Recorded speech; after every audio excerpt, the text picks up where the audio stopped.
Comment tu peux nous expliquer ça en tout cas, m'expliquer déjà à moi pour que je comprenne. Je vais essayer d'être clair, simple, concis. Je t'ai dit tout à l'heure que cette histoire de déterminisme qui fait que notre futur est déjà écrit et qu'on ne peut pas le changer, alors qu'il soit déjà écrit, oui, ça, la physique nous invite à le penser, hein. Je n'ai pas trop explicité, c'est à cause de l'absence de chronologie, c'est à cause d'un tas de choses. Mais pourquoi ? Parce que c'est un point important. Pourquoi tu dis qu'il est nécessairement déjà écrit ?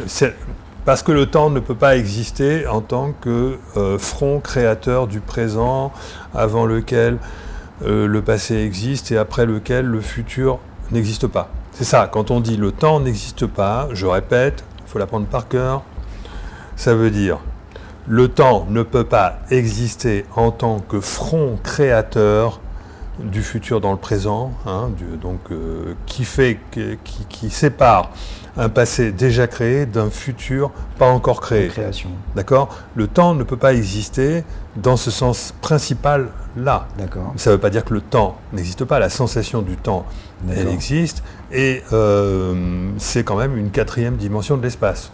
Donc il a quand même une existence. D'accord. Au même titre que la largeur, la longueur et la hauteur. Okay.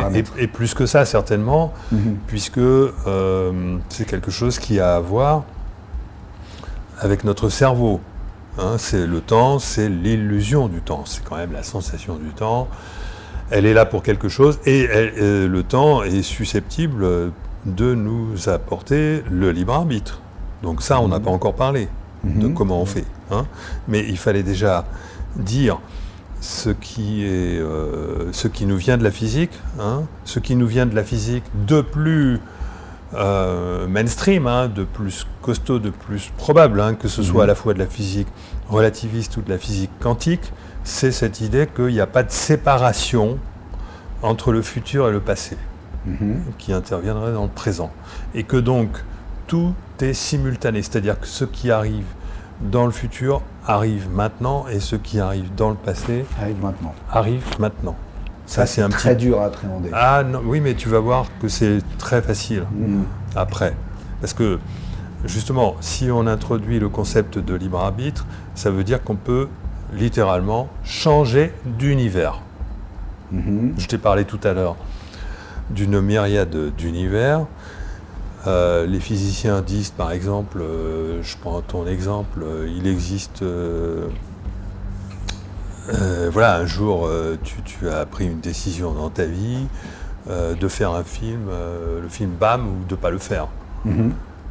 Imaginons que ça vienne de ton libre arbitre. Imaginons.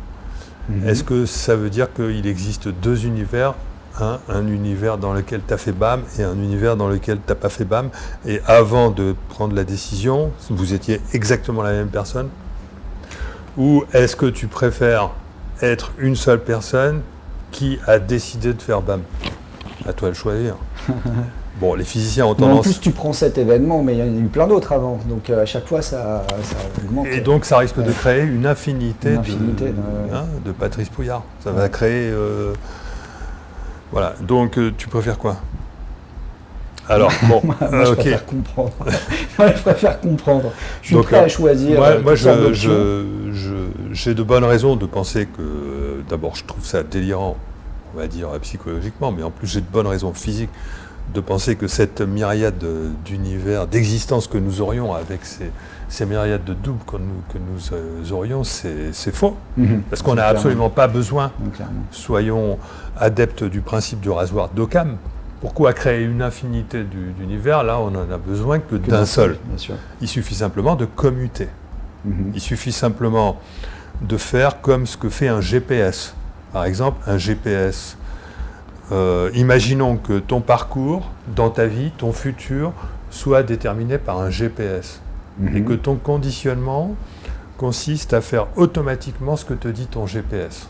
C'est-à-dire que tu réfléchisses ou que tu ne réfléchisses pas, même si tu as réfléchi par conditionnement, ou ça vient de ton émotion, etc. Mais tout ça, c'est du conditionnement.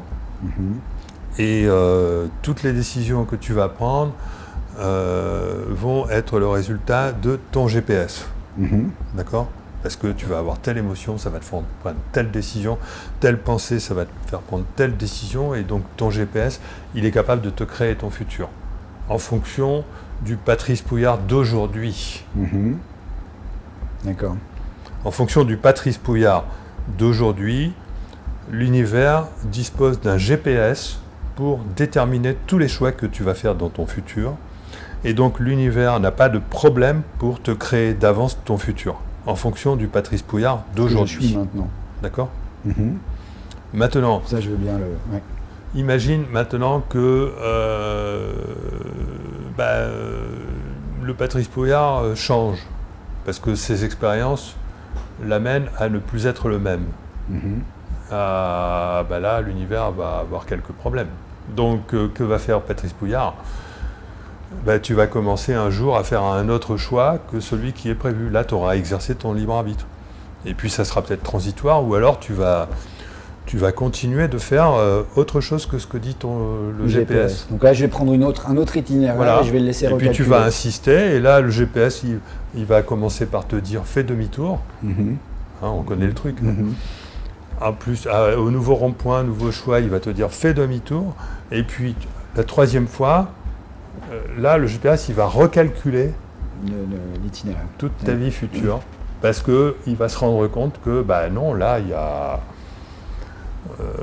le mieux, c'est pas de revenir en arrière, c'est d'avancer, d'aller à cette destination. À cette destination, mais la destination est toujours la même, là.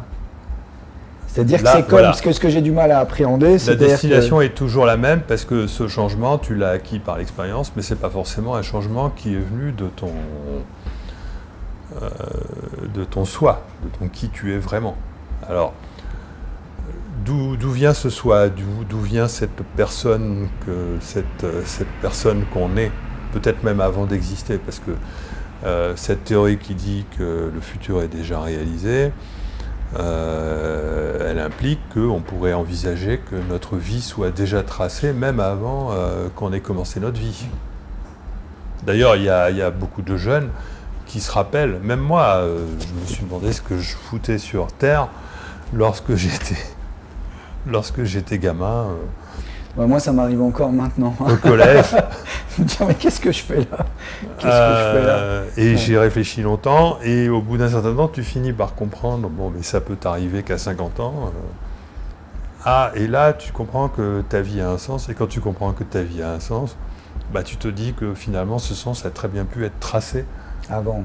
Et c'est là qu'on est à la limite entre science appliquée avec la science des équations, on va dire, et la spiritualité de l'autre côté. Pas tellement, parce que la théorie de l'univers bloc, qui nous dit le futur est déjà réalisé, nous amène naturellement à la spiritualité. Je ne suis pas le seul physicien à dire que le futur déjà réalisé nous conduit à la métaphysique ou à la spiritualité.